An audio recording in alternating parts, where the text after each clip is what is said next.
All right. All right, so good morning, everybody. Today, March 7th, we're going to review all the releases for all the applications for February. So we'll go to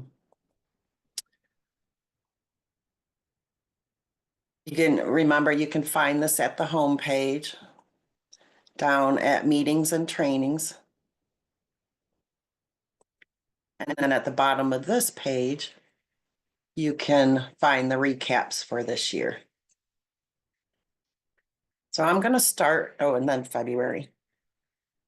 But I'm going to start with USAS, which had 2 regular releases in the month of February and 1 hot fix. The hot fix was the refund import that I demoed last month, so I will have a new demo later today or in a few. But we also had some improvements, which included implementing the ability for districts who are not migrating from classic software, but coming to state software and starting fresh. So they needed a way to import initial cash amount, import the initial cash account, initial amounts on.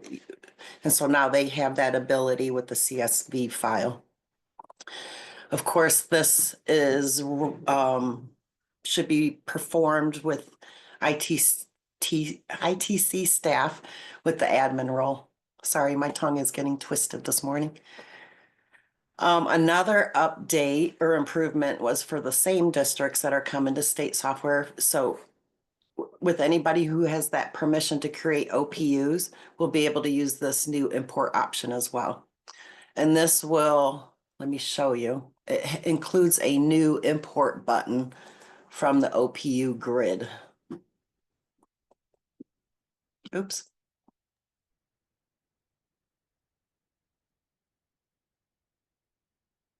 And it's like the other imports. There are documentation in the documentation as well as the criteria for that CSV file. So that's available. And then we also made the improvement when importing new vendors, which will help these districts coming to state software, or for other districts making adjustments for their phone number and fax number. So if I edit this, sorry,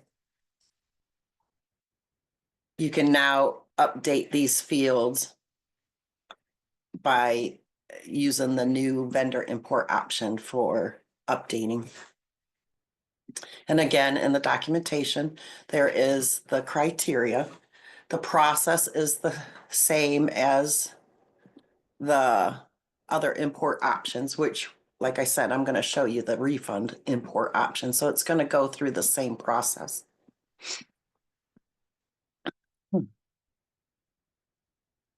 As far as, so those were our improvements. And then the bug was the new refund import option. Last month, I showed you that it worked with 1 refund, but in theory, districts will have a CSV file full of several refunds. So let's take a look. This is the same file, but this is the file that I'm using to import. And I just color coded the one on the right to show you that the first 5 lines is 1 refund. And you can see that by the line number. You can leave the refund number blank to populate, or you can fill it in. So we have this one with 5 lines. We have another refund with 2 lines. This one that does not require a check. So that column is marked false. And since it won't have a check or a vendor attached to it, you can fill in the refund too. And I just put cafe card. You can have different dates of your refunds, as well as different dates for your disbursement check date. So we're going to take this file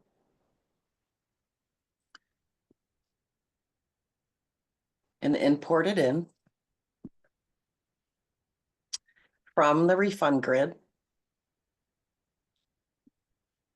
Clicking on the import button and selecting my file.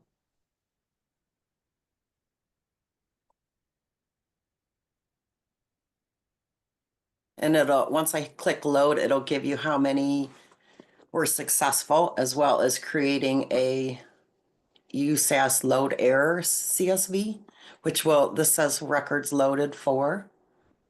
And that file that creates, oops, also says that. So let's go look at the records.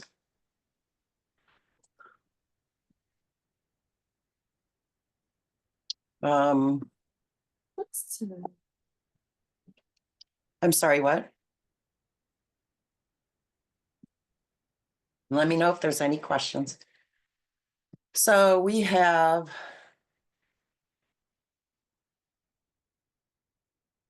let me pull up the spreadsheet. So we have a 119, 147, and 199. So this one is the refund two with 2 lines, and it will create a check. We'll sign that in a moment with the check date of 3/6. We have this refund that did not require a check. So we populated it with cafe card. This one was the 5 line, so that worked successfully. So let me show you on the disbursement grid, this is where you would assign the check number. And the bug was that not all of them were coming over from the spreadsheet. But as you see, we have 3 refunds dated today and different dates. And those were the vendors. So if we click on those, so this just shows you that the bug has been completed, but that's when you would assign a check number. So that's working, and I wanted to show you that so you had confidence to show the districts as that time of year comes for refund processing. Oops, sorry. Some internal changes and patches for USAS included correcting a purchase order data for one district. And this was a bug or a patch required due to another correction. Patch to correct the status of an account change job for one district. And then corrected the account change process to fix the bug that was causing performance issues when a district was processing receipts at the same time. And then some internal rust controller issues. Do you have any questions on USAS before I move to inventory releases?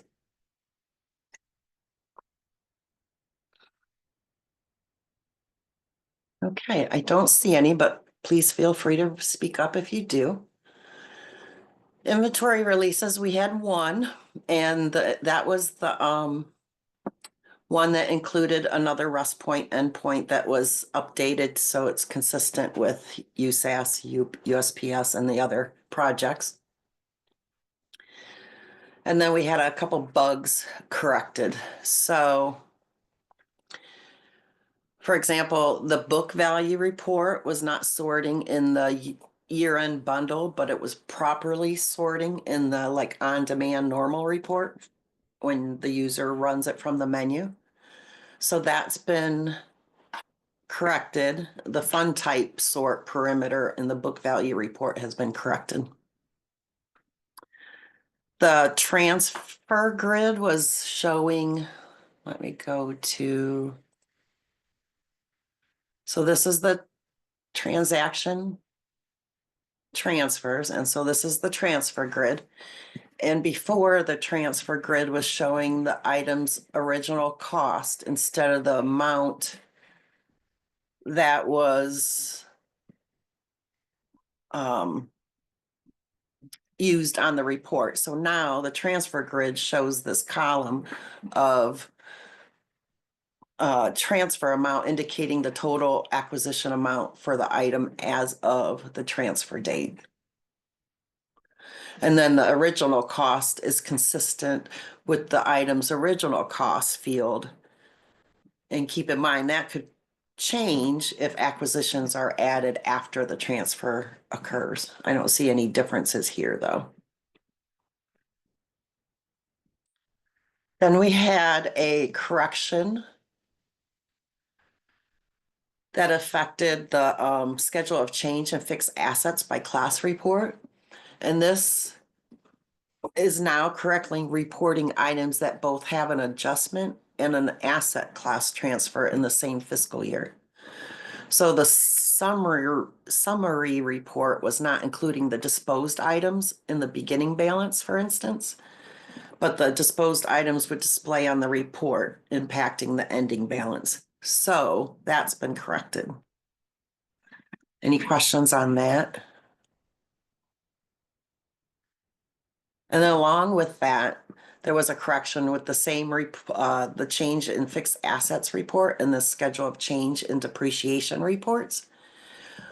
Items that experience a change in capitalization and were transferred in the same year are reported or not being properly reflected in the report. So that's been corrected, and the changes in the capitalization are now reported in the error adjustment column. And that's all I have for inventory and USAS. So if there are no questions, I'll hand it over to USPS releases. Have a good weekend, everybody. Thank you, Pat. And we'll share. Share. Oh, yes. Okay.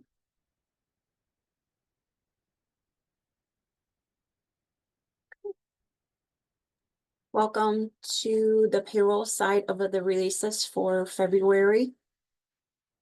Let's see. Oh, we're down here.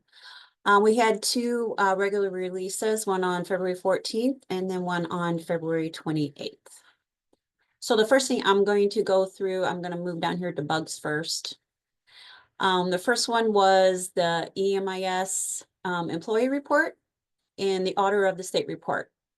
We found that districts that were having mid-year contract changes or they were just archiving compensations, these reports were looking at the hours and day and they were getting errors then. They were failing on the reports due to this. So what they did, they went in and updated. So now if they do archive compensations and there is date in the date range that they're running these reports, they're still looking at those compensations. So now they should not fail anymore when districts run these reports. So to go in and coincide with that was the next one, which was the attendance. And that one was archive positions and our compensations also. When they were running, example here. So if they go to the when they archive these compensations and these past attendants weren't showing up anymore, but they still need to be included in the attendance records for these archive positions. So when they were going to, I'll show an example here.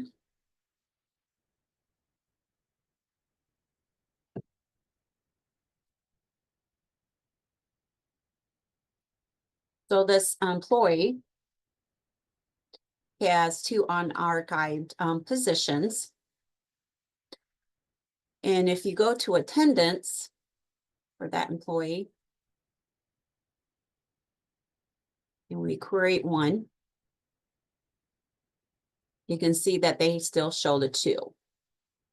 So if I create,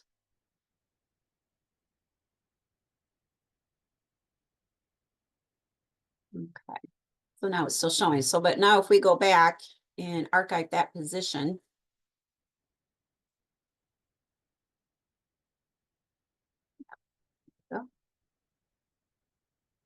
And we go back to our attendance.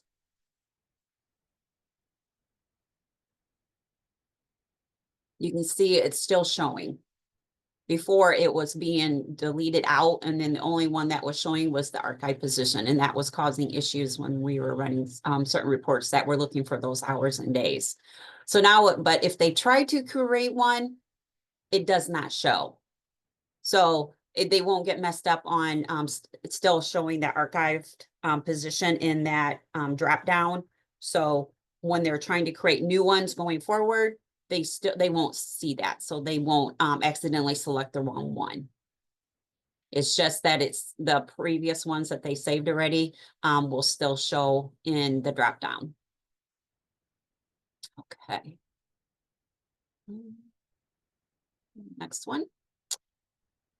Let's see.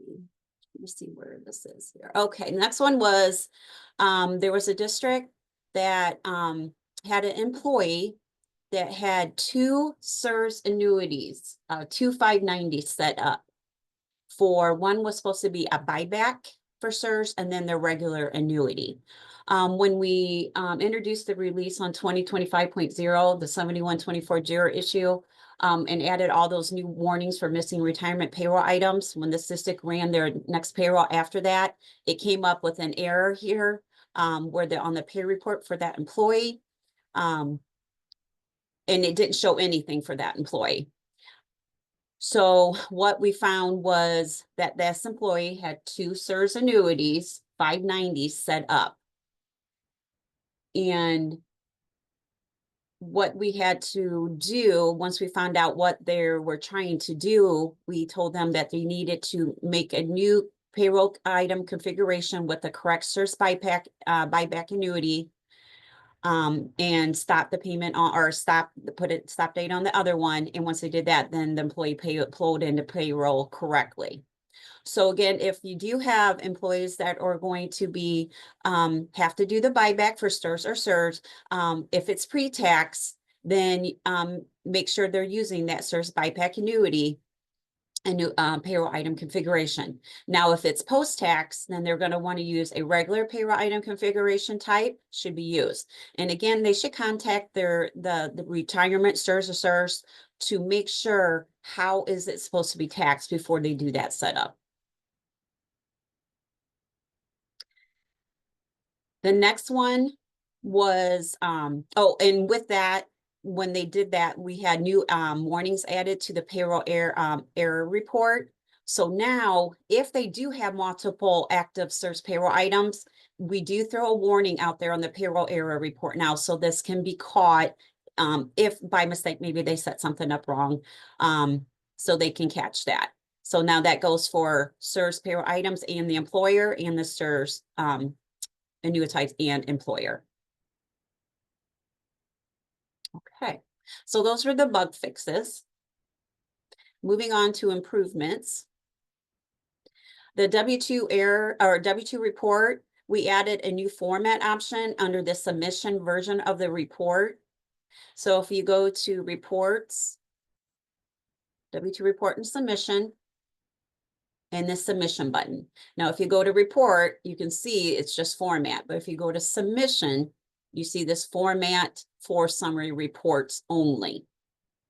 So what that is just for these file summary reports.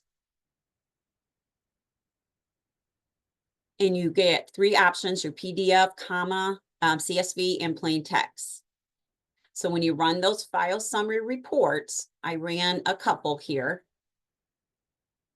So here's one is in, I believe this is the plain text one. Then we have one in the regular PDF version. And then I also ran one in the CSV. So again, up to the districts, what they like which one to use. But now they have that option to use three different formats for the summary reports only. Okay. The next one is, this was no visible changes. This was just an improvement on how the performance of the PE payment grid. So nothing to see really new. That was all behind the scenes. And then the next one was add the audit single report for user payables adjustments. I did have a juror issue there. We did update the juror issue for that one. That is going to be on the next release. This one, the single audit one was just a user adjustment payable. What this one was just like the normal ones that you see under compensations or you see under positions when you go to processing outstanding payables. If you go in and create one and then save it, you're going to see that audit button. That's what this one is for, that issue, the one that for this time. And then you can just generate and keep that if they want to keep that for auditing purpose, for payroll, using for paper. Once it's removed and ran through outstanding payables, this is going to be removed from here. And then that's the end of the audit. Next release, which is next Friday, I wanted just to show, we do have a juror issue out there. If you go to reports and audit report, you're going to see now under users payables adjustments. So we did add the request because this was a request from a lot of districts that wasn't very helpful under the outstanding payables. We needed one to run so people knew what was entered in user payables adjustments. So I just wanted to bring that up, that is in for next release. So that will be there. And I did run an audit report so you could see what it's going to look like when the option is available next Friday. So I ran it for user payables adjustments, and now you can see what they added. So I think that's going to be very helpful and make a lot of districts happy. The next thing, that's it for the improvements. So now we're going to move on to the new features. The new features, there was no changes on this one. That was just the behind the scene for organization. The next one is the W-2 digital only delivery through ESS. So this was the payroll side of things, getting it ready for it to be available once the ESS gets their side set up. So if I go to configuration, the first thing that they added was the new option under W-2 configuration, enable W-2 digital delivery. And again, this is only for ESS. It will not be available to any other districts that don't use ESS. So this only works with the ESS side. They won't get emailed. They will be on the ESS side. The employees will select that they want this option to get their W-2s digitally sent to ESS, and they will go to ESS on that side and grab their W-2 then. So if they have this set for their districts and they save it, then what it does, if you go to employee, a new box shows up.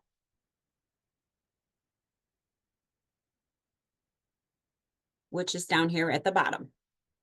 Now, this is only read-only. You cannot update that. This is going to be updated on the ESS side when those employees select, yes, I want this to be delivered, digital delivered, and then it's going to put a timestamp on there when that employee selects that. Again, I'm not certain how that's going to read, how ESS and payroll are going to, how that's all going to bring into payroll at this time. So again, that just gets updated on that side of things. And again, another improvement or bug or, that we brought in, new feature under more. So now you can bring that under W-2 digitally delivery. It's way here at the bottom, and you can select these two, and now they're in the grid. So now they can sort employees, the ones that do have true. I went in and added one for true so you could see that the box is checked. But again, that is only on the ESS side. So they have that added. Okay, so the next thing, if they don't have that systems box fix or the configuration that enable, then all employees will still get a W-2, a paper or a mailable form. So again, they will have to work with your districts to get something set up. So once this all comes available for next year, if they want to have that option. Okay. And then the other one is under reports, W-2 reports and submission. If I go to reports and this sort option, there is a new box, digital only W-2. So now they can run these reports for submission. In reports, it shows the sort option of the digital only W-2s. So on the report, it's going to show all employees, digital and paper. And same thing for submission, it's going to show all paper and digital. Now, if they run it for forms, it's still a sort option there, but it's not going to include those employees because those are digital employees. They're not going to get a paper form. So they're not going to be on those two files. Okay. The one thing I wanted to show is the reports. Let's see, where's my reports? Here we go. For the employees, for them to be, if you're running the reports, they're going to be still showing. I wanted to show like the difference here. So here's a digital form that I ran using digital. So you can see there's 111 employees because that's paper. Now, if you run, and you can see, which is another option that was added, was this box down here. So now it breaks out. When you run your W-2 report, it's going to break out those employees. So total number of employees, 112. Total number of W-2 forms, 114. Then the number of printed, it'll be 111 and 3. And I know that's true because when I go and search for employees is yes, I have 3 employees that are digital only for yes, that show on my report. So when I run the report, it says 111 physical report or physical printed. If I run the forms, I see 111. That's my total control number because they're not going to be on there. Now, if I run it by a different sort number or a sort, like I ran it by name, it's going to show 114. So 114 is the total number of W-2 forms because you're not running it by digital, you're running it by name. But they're not going to show in the forms. I know that's confusing. So my digital employees are going to be removed from the forms. So they just have to remember when they're running the names, it might get to get used to, they're still going to show the control number, so total 114, but those 3 employees will not be in there. So for instance, if I go to one of my employees that has a yes and I go to 100, you'll see that it skips. So 105, there's Jessica, then it jumps to 107 because my digital employee in alpha order was removed, which was Wash. So that was removed. So again, that's why they're going to see the control number. They're still going to be included in there, but they're removed from the form. But their control numbers are still the total count of W-2 forms. And again, that will go, if you run it XML, it's going to be the same thing. Okay. So I just wanted to show you that. Here is a W-2 report that I ran in name. So it's going to go by alpha, which is your full Medicare employees first, listed by alpha. And then down for Medicare. So it's not going to sort the employees. It's just going to sort them by alpha. So they're mixed up in here in the W-2 or in the report. Now, if you run it by digital, here's an example of digital. It's going to run those employees first. There's our employees in digital order in alpha, but they're going to show them at the end of the reports. So here's my one employee. If I go to the end, you're going to see my two employees at the end. So again, your districts may have to play around with what sort they want to use when they're running their W-2s, but now they have that option. The other thing I wanted to show was in the file archive. They have that option there also.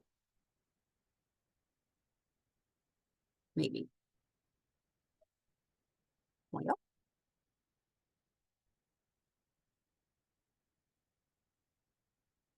There it goes. Okay. So again, you have that sort option here also, if that configuration is checked. If it's not, you're not going to see this digital only W-2 option.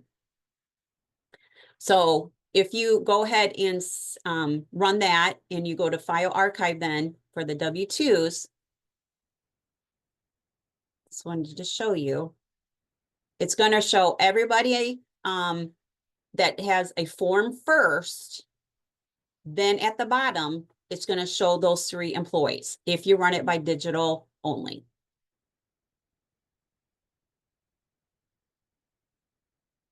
So something might just to get used to it and test around to where what they want to use. Okay. Let's see the next. I think that was it on the W-2s. Okay. The next one is, and our last one was W-2 corrections report. They did have that in the sort options, the digital only W-2 sort option. And when they removed that because that is not going to be used for W-2 corrections. So we went ahead and just removed that option altogether so districts don't see that. Okay. I believe I hit all of the releases that we had. If you don't have any questions, have a great weekend, and I will hand it over to, is it Mary? Okay. Hello. Oh. Happy Friday, everyone. There we go. It's all yours, Mary. Okay.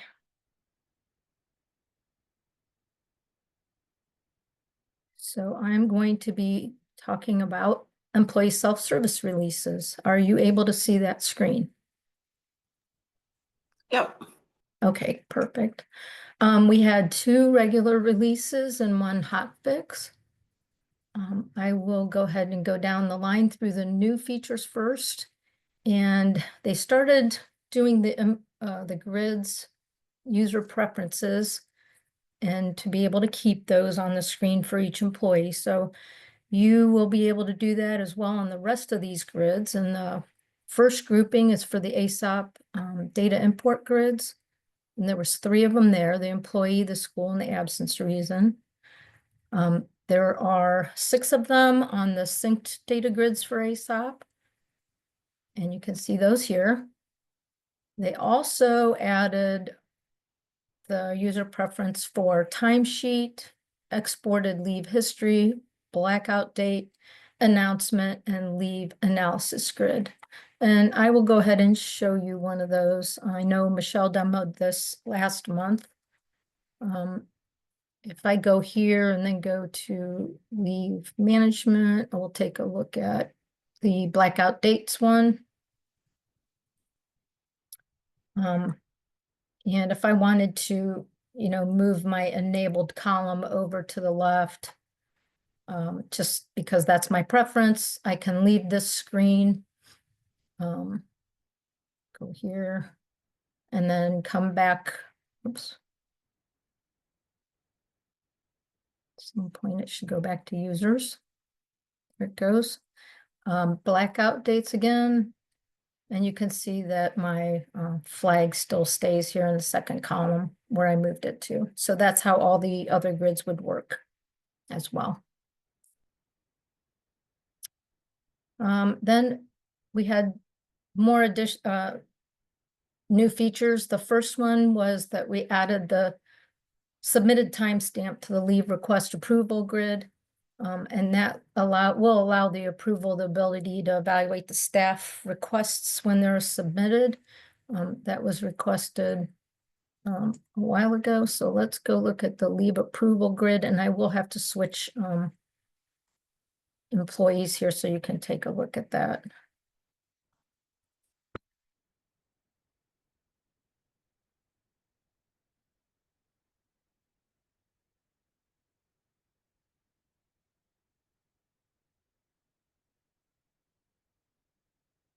So if I go to the leave request approval grid here,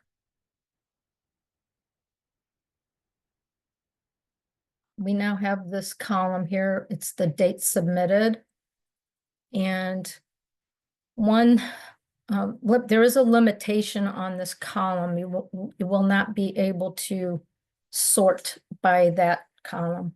So if you needed to see, for example, the leaves that are on a particular date, I'll just go back and find, let's go here. Oops, let me take that one. I'm just going to look at February 27th. Then I can tell which person entered their leave first if the district manager would need to know that, or the approver. So this should be pretty helpful for them to make those decisions. Any question on that?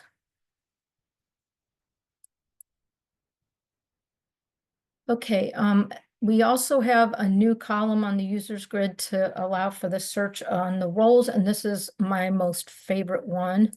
So I'm going to go back to the user grid so I can go back to being my admin. There are times when you want to find who has a particular role, and it's difficult if you can't see it all. So if you go into users as the admin, you now have this new column. You can add it from here, from the more option, and you can either enable it or disable the column. So I want to find a leave manager. I can click on that, and then it'll filter the user list for all staff that has leave manager role. If I wanted to know who has multiple, like leave manager, and they also have sub coordinator, I can do that, and I find that there's only one person that has both those roles. So this is an and, not an or. Any questions on that one?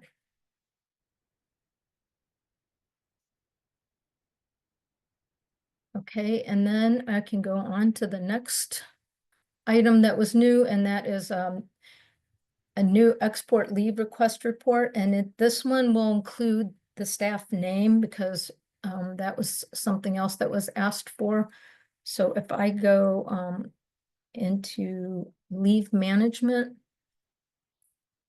and then I go to export leave, I will first have to select, I'm gonna pick an employee here. Ignore this because it's going to be fixed soon.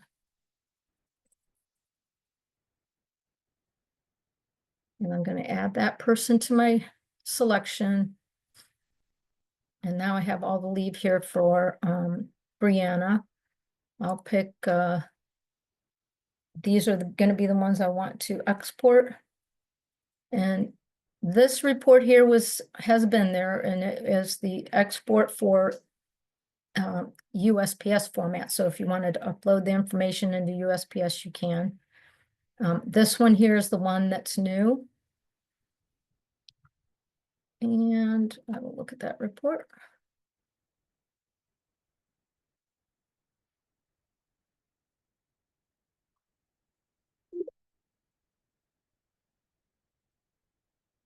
So for that one, this is what will appear on the grid .csv, and it has their name concatenated with the ID or the employee number.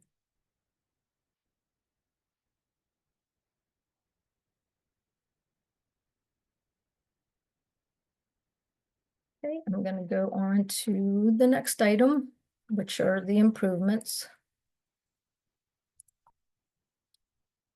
So for the improvements, Michelle went over the messages that would be received upon login. And this is the improvement for the account expired message. They did add the verbiage for the employee to to speak with the administrator if they feel that that's an error. I'm going to show you where you would fix that if they need to have it updated. So if they did receive that message, you would go into the user. And let's just take a look here.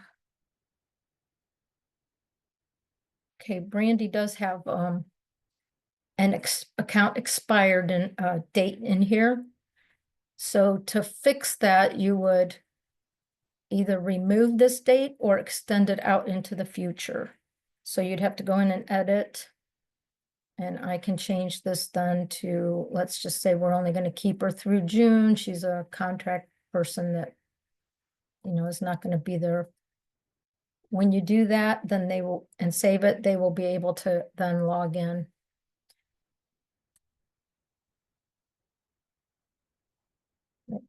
There we go. All right.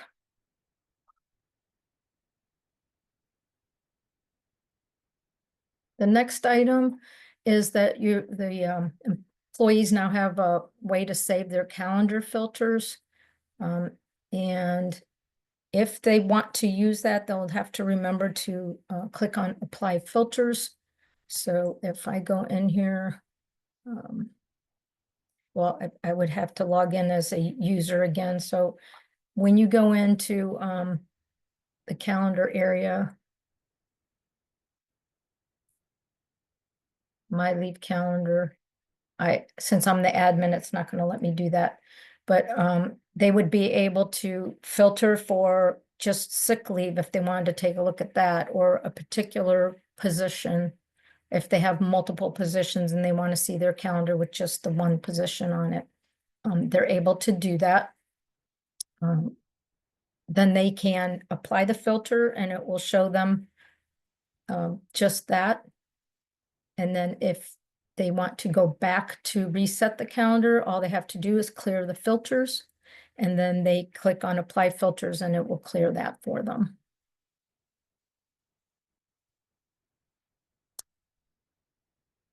The next item we have, sorry, let me go here. The button, that label that was used under the user profile screen has been changed. It now says change password rather than reset password.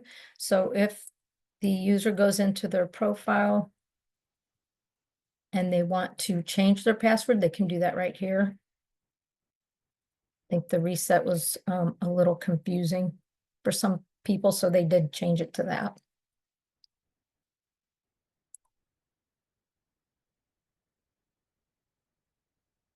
The next item we have was to add the employee name and leave summary to the timesheet approval trail report header. There is a print icon that you can use to get that information printed out. So if I go into timesheets and the timesheet grid, I'll use the district one.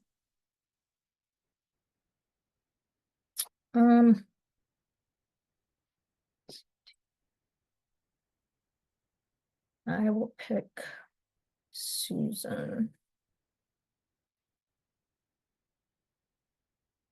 And if I go here to look at the timesheet approval trail, I can see submitted and approved on there. So now if I go to the print icon here, it's print approval trail report.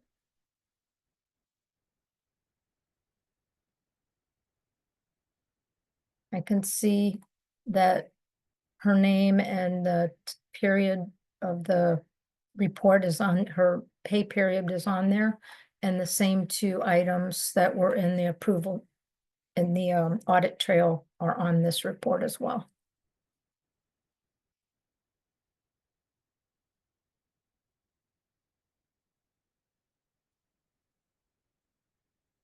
The next item, they enhanced the mass load option under system. The blank, if there is a blank on your file that you're uploading, it will be treated as a false, so for the enabled column. So I'll go in here to the user manual. If you go into system,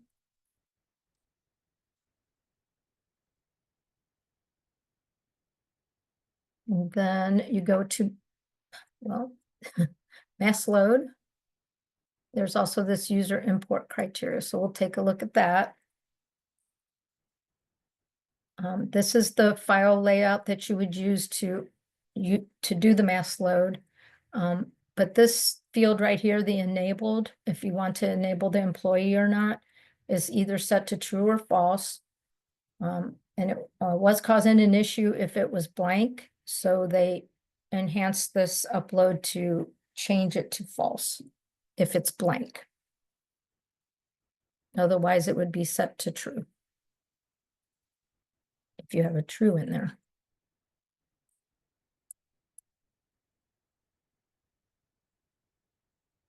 The next four are all the same, and they are grid extracts to .csvs.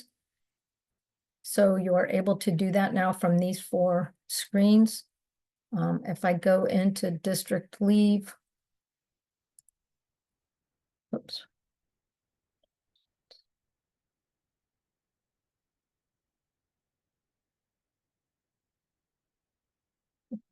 That one. Sorry, my machine seems to be thinking too much. There it is. So here's the district leave screen, and I can choose to export the grid items here, and it'll put it in a .csv for me.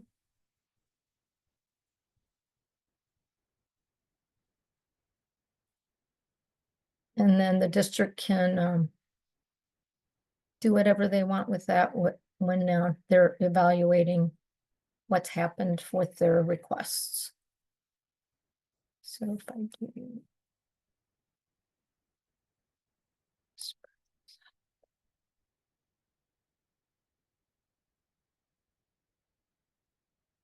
okay. Any questions on that one?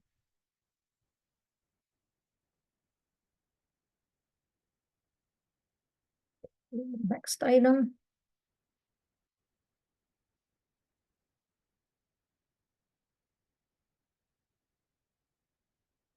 The developers had renamed one of the roles from leave approval manager role to leave workflow manager.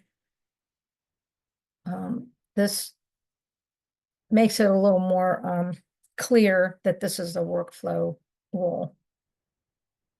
So now when you go into the user screen and you need to add the role, that is what you're going to see.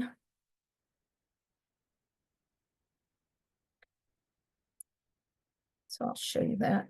So if I wanted to add a role to this person, sorry, I should be in edit mode. I can add that leave workflow manager right here.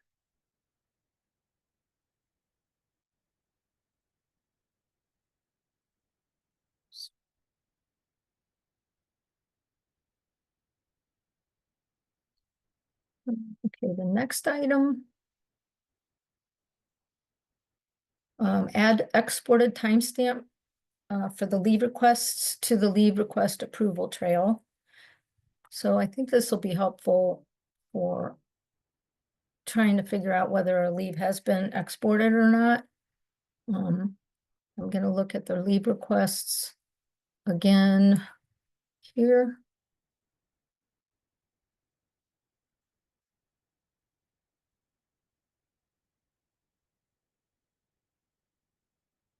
And then I'm going to go to, well, if it ever would come up, there it goes.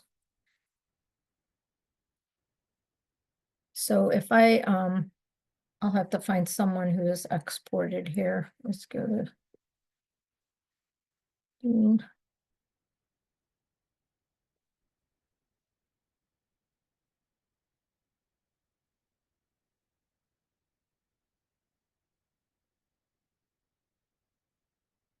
Sorry if that's taking so long. I don't know why.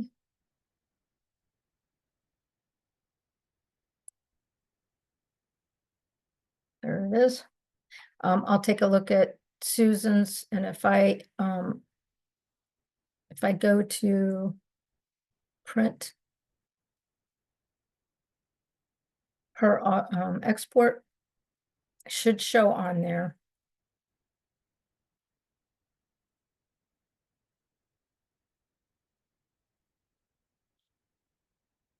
Like I have a blue line right there right now.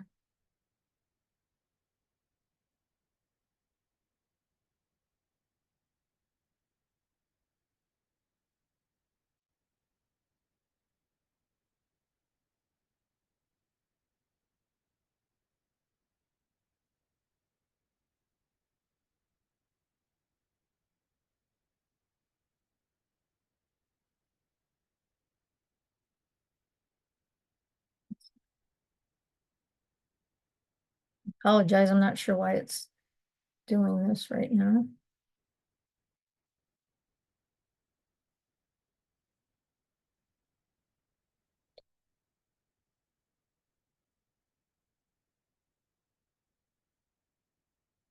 Let me try that again.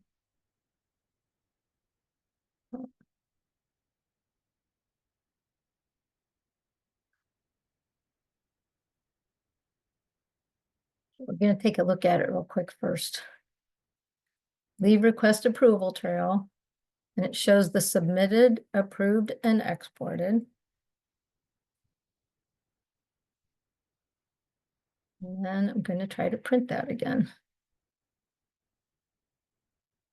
There you go. Shows the header at the top with their name and the date that you were looking at, and then submitted, approved, and exported. So that's a helpful report. The next one is the date change request form. It can be deleted if necessary now. We didn't allow the delete before, but now we do. So let's take a look at that. And that would be someone that is only able to, that has the role to do that. Apologize, I need 1 second here to get back to my document. So I go to Data change management grid.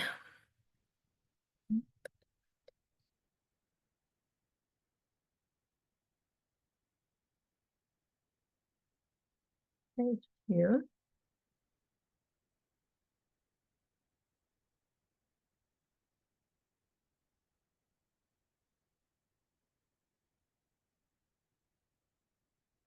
Okay, so now you can see on the screen, you're able to delete. So if I didn't want, I wanted them to redo this and I'm having some trouble getting it back to them, then I can do that right here.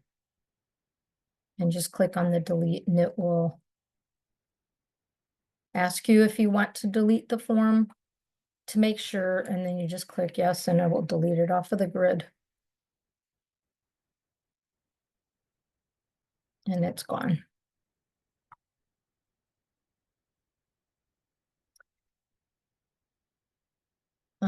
We had several bugs and some of them were correcting individual districts' information. So I just want to concentrate on a couple of these. The first one, the building code that was in the leave request screen was not sorting correctly. So if I go in there and look at the leave requests again.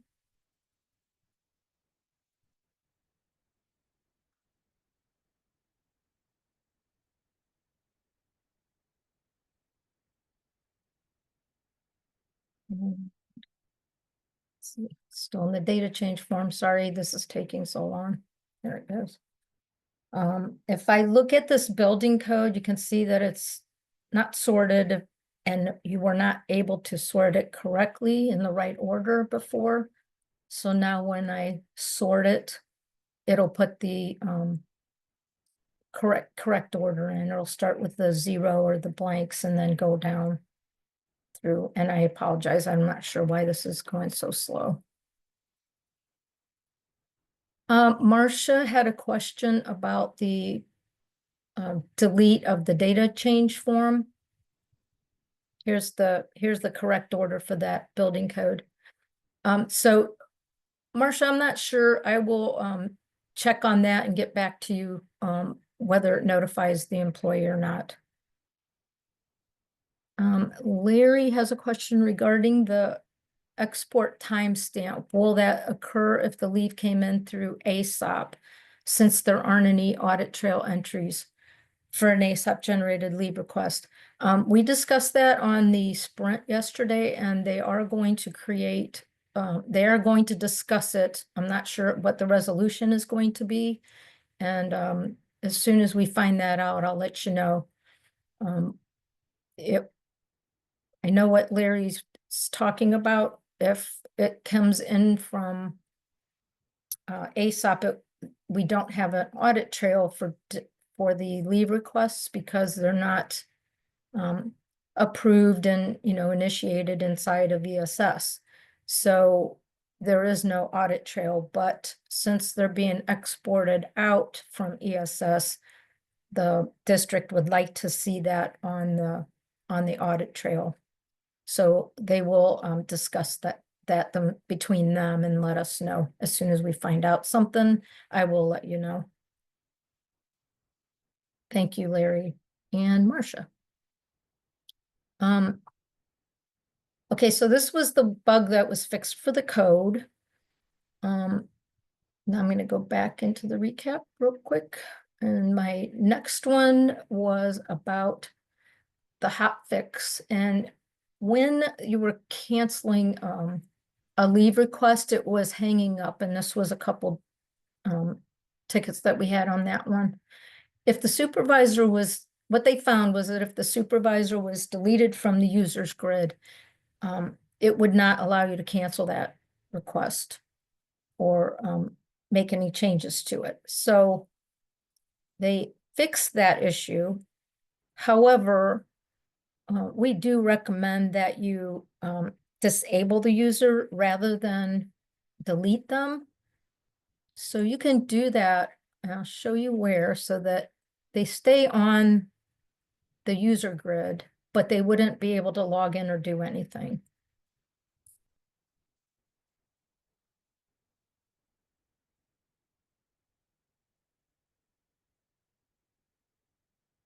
Okay, so if I go in and take a look at this one, this is the flag I'm talking about, the enabled. So if I decide I don't want this person to have access anymore, they left or whatever, I can disable them right here by clicking that and click and save. So that is our recommendation. But they did fix that so that you would be able to still move on with the leave request, even if the supervisor was deleted out of the user table here.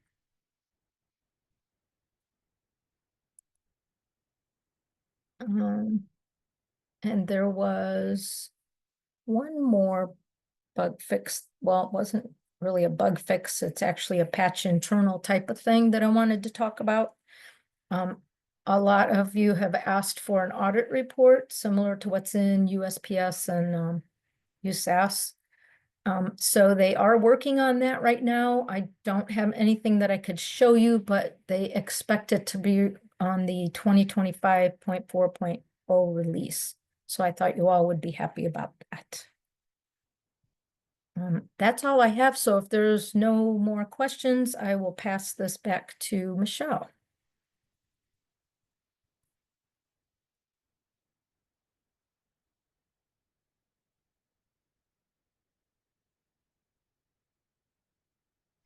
Good morning, everybody. Go ahead, share my screen. I just want to do a quick wrap up. Share screen through here. And so, Brittany, I do see something here where you raised your hand. Did you have a question? No, sorry, I didn't mean to do that. No problem, no problem. Okay, just a couple housekeeping things I wanted to share with you. First off, you guys should be seeing our registration calendar here. And next week, we have ITC Fridays with Fiscal Session regarding ITC support resources. So for those of you that are newer, or a veteran, this might be a very helpful session for you. It's going to go over any related support resources like our dashboard, our portal, and things like that. So this will probably be a longer session. You note that we have 3 hours noted just in case. So we just wanted to give you guys a heads up on that. But I think this would be helpful for all ITC fiscal support staff. So I just wanted to make note of that. I also wanted to just a reminder about our spring SSDT Direct. We posted this in our February newsletter, and we're also going to post a reminder out there in our March newsletter as well. But we have 3 different ITCs that are hosting this the spring sessions. So for your districts that are near one of these locations, please spread the word and let them know that we are going to be covering USAS and payroll related information at those sessions. So if I just click here to get to the registration page, here are the registration links. So, you know, if you could forward this information onto your districts. So if they are near one of these locations, I think this would be a worthwhile session for them.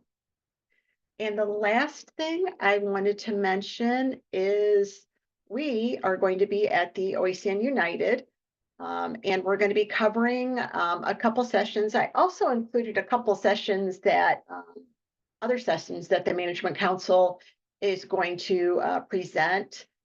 So on Thursday at the OACN United, Chad's going to be going over a session in regards to the VRA and self-hosting, the automation and the options available in VRA. He has one slated for Thursday morning, and then he has another one for Friday afternoon or Friday morning, sorry.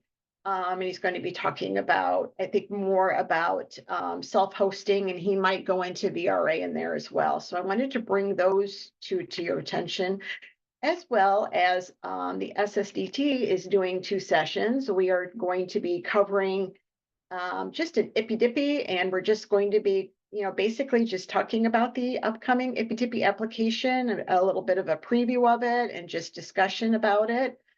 So Matt is going to be presenting that session, and that will be Thursday afternoon.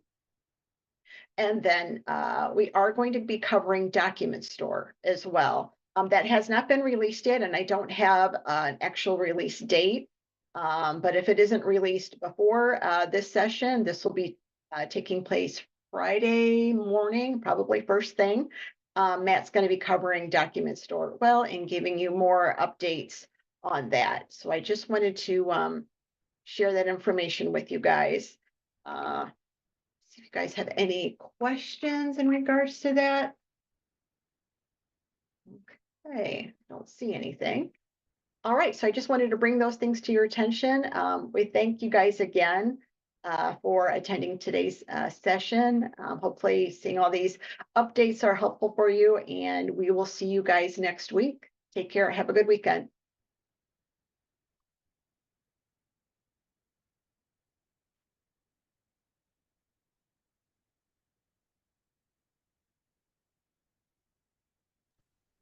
Hey, Michelle, can you hang on 1 second? Sure. This is Vicky. Is that Vicky? Okay. I'm waiting to see if somebody jumps off of here before I ask my question. Sure.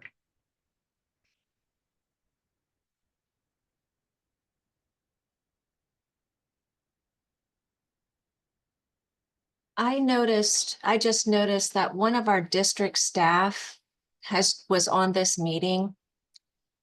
Oh, okay. Yeah. Gotcha.